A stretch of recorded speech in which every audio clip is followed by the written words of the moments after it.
मान्यवर, कर विपक्ष के नेता ने 3 सवाल पूछे थे और 4 सुझाव दिए थे। पहला सवाल था, मुख्य न्यायाधीश को चुनाव आयोग चयन समिति से बाहर क्यों निकाला गया?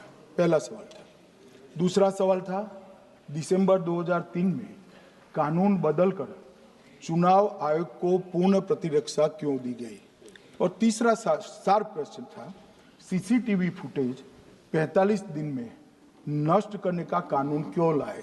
कानून नहीं लाए हैं, सर्कुलर चुनाव आयोग ने इश्यू किया है, मगर ठीक है, हार्द मैं समझ रहा हूं, ये क्यों कर रहे हैं? ये 3 इसके जवाब थे। मान्यवर, मैं इसमें से सबसे पहले सवाल का जवाब देना चाहता हूं। मान्यवर, मुझे पूरा सुनकर जरा आप आपत्ति लीजिएगा, क्योंकि मैं बताऊंगा तो पास से ही, मगर वर्तमान का भी जवाब दूंगा। मान्यवर, 73 वर्ष तक इस देश में चुनाव आयोग की नियुक्ति का कोई कानून ही नहीं था। माननीय सभी सदस्य ध्यान से मुझे सुने, 73 साल तक इस देश में चुनाव आयोग की नियुक्ति का कोई कानून नहीं था। नियुक्ति प्रधानमंत्री सीधी कर देते थे। और मान्यवर, मैं आज ये पूरे देश को बताना चाहता हूं कि टोटल अब तक जितने चुनाव आयुक्त हुए और जितने मुख्य चुनाव आयुक्त और चुनाव आयुक्त, ये सभी इसी प्रकार से हुए। अब 2003 के कानून पर मैं बाद में आता हूं। 1950 से 1989 चुनाव आयोग एक सदस्यीय था। प्रावधान क्या था? कोई कानून नहीं था। प्रधानमंत्री जी फाइल भेजते थे राष्ट्रपति जी को और राष्ट्रपति जी नोटिफिकेशन बहाल नहीं करते। तो भाई उस वक्त बरोबर चुनाव था,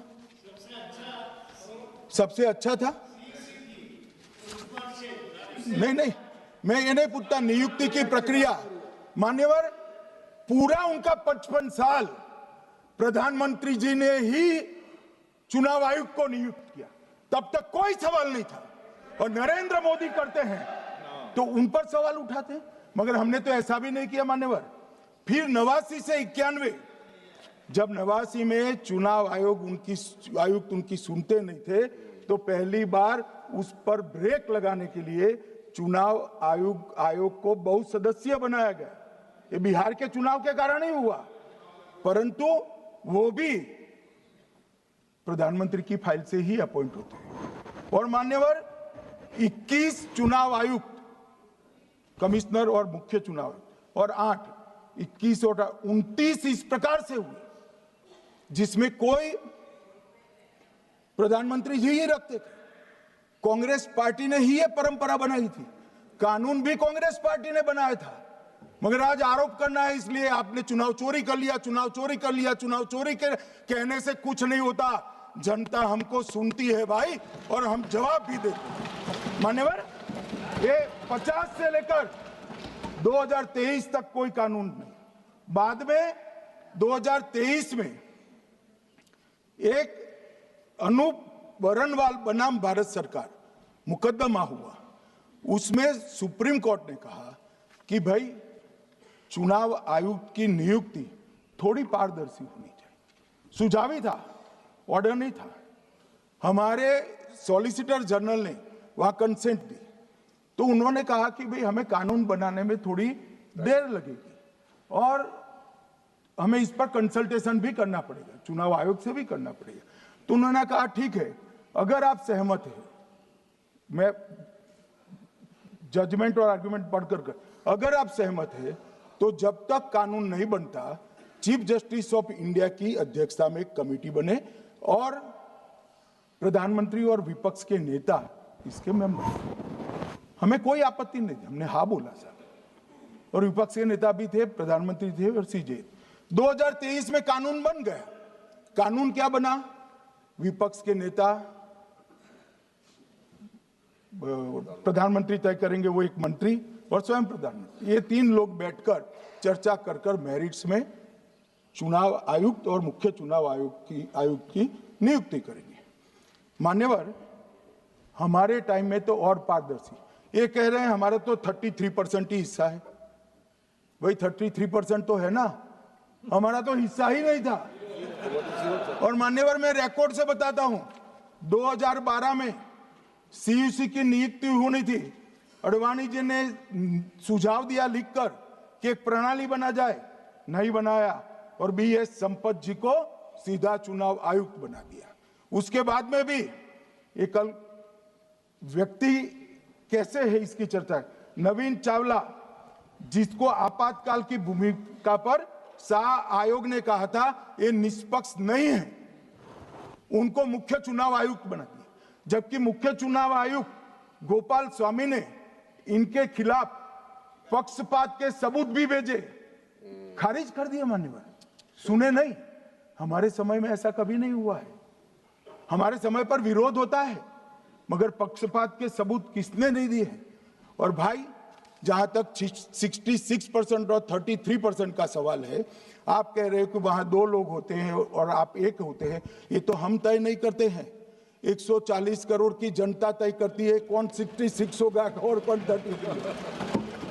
यहाँ कौन बैठेगा वो तो 140 करोड़ लोग तय करते हैं। वो आपके लिए तय करोगे तो आप 66 हो जाओगे, मगर आप तो 100 रख कर गए थे, हमने उसको 33 दे दिया। मान्यवर, ये क्या सवाल उठाते, और वो समझते हैं कि मैं बोलता हूं तो बस ये ब्रह्म वाक्य होगा। ऐसे नहीं होता है मान्यवर, हर चीज के तर्क होते हैं। इनका जो भाषण तैयार करते हैं वो भी ठीक से नहीं करते, रिसर्च नहीं करते। मान्यवर, इन्होंने सीसीटीवी फुटेज 45 दिन में इलेक्शन कमीशन ने नष्ट करने का निर्णय किया, इस पर आपत्ति उठाई। मान्यवर, जन प्रतिनिधित्व अधिनियम 1951 की धारा 81 में एक प्रावधान है। प्रावधान क्या है? उम्मीदवार चुने जाने के बाद 45 दिन में चुनाव याचिका दायर कर सकते हैं। 45 दिन के बाद इसको कोई चुनौती नहीं दे सकता। ये नियम 1991 में बना, तब उस वक्त सीसीटीवी फुटेज नहीं था। सीसीटीवी फुटेज बाद में चुनाव आयोग ने एक सर्कुलर से रूल्स में बदलाव कर ऐड किया। अब किया क्या है चुनाव आयोग ने?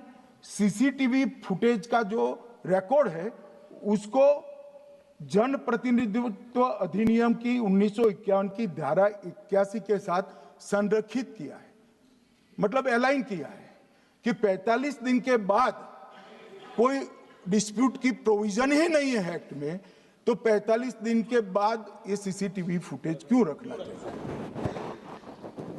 अब इतनी सादी समझ नहीं है सब, मैं क्या कर सकता हूं?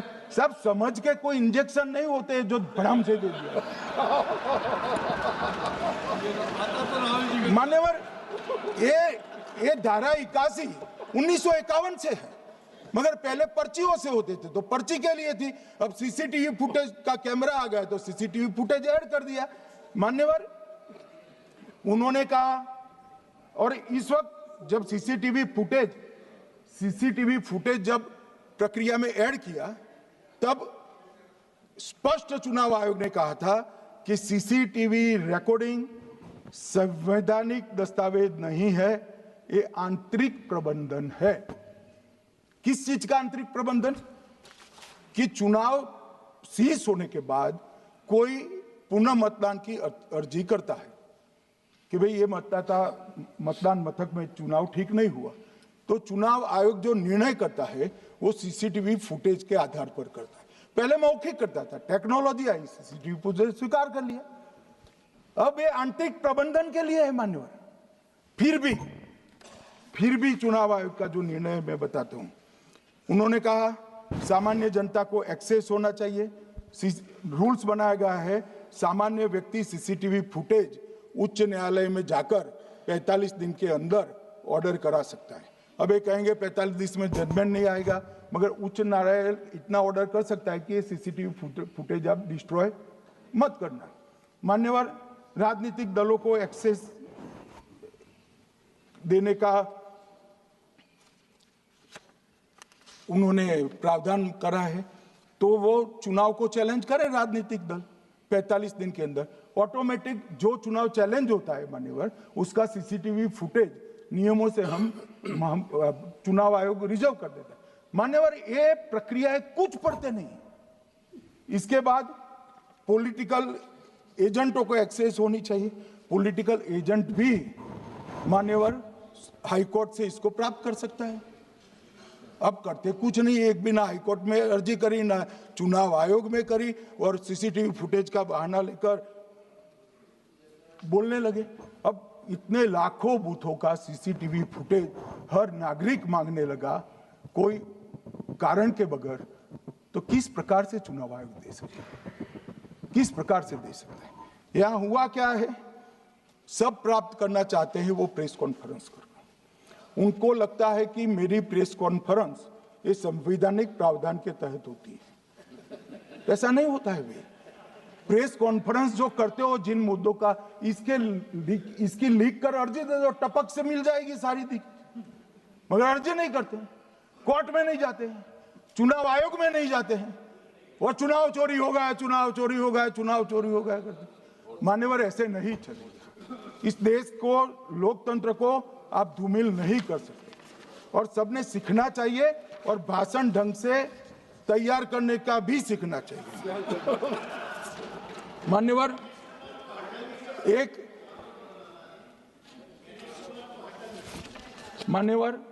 एक उन्होंने कहा सीईसी को 2003 में कानून बनाकर इम्यूनिटी दी। मान्यवर, representation of the people act 1950 में ही ईसीआई के अधिकारियों को जो इम्यूनिटी प्राप्त है उससे जरा भी बढ़ोतरी नहीं करी। हमने सिर्फ रिप्रेजेंटेशन ऑफ 1951 के एक्ट को पुनरावृत्ति की है। मान्यवर, आरपीए एक्ट की धारा 32 और आरपीए एक्ट 51 के सुधार की धारा 146C कहती है कि चुनाव आयोग के कोई भी अधिकारी, जिसमें इलेक्शन कमिश्नर आ जाते हैं, इस पर कोई मुकदमा चुनाव प्रक्रिया के लिए नहीं चल सकता। ये प्रावधान है मान्यवर, और वो प्रावधान को 23 के कानून में इसको भी हमने संरेखित किया है मान्यवर। इतने सारे वकीलों को राज्यसभा दे रखी है, भगवान जाने क्या करते हैं ऐसा, अपने नेता को ब्रीफ भी नहीं करते। मान्यवर, ये वाक्य आप निकाल सकते हैं, ये वाक्य निकाल सकते हैं। मान्यवर, अच्छा सुझाव दिया आपने।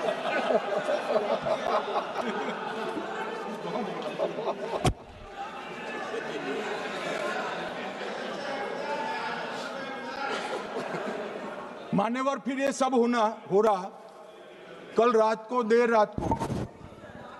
देर रात को मान्यवर मैं मेरा भाषण तैयार कर रहा, तो मैंने अपने आप को पूछा कि ये सब इतना स्पष्ट है तो ये मुद्दा क्यों उठा रहे। मेरी समझ में अगर इतना पढ़कर आता है तो उन्होंने भी तो पढ़ा होगा। ये मुद्दा क्यों उठा रहे? मूल मुद्दा है अवैध घुसपैठियों को मतदाता सूची में रखने। इन लोगों ने मान्यवर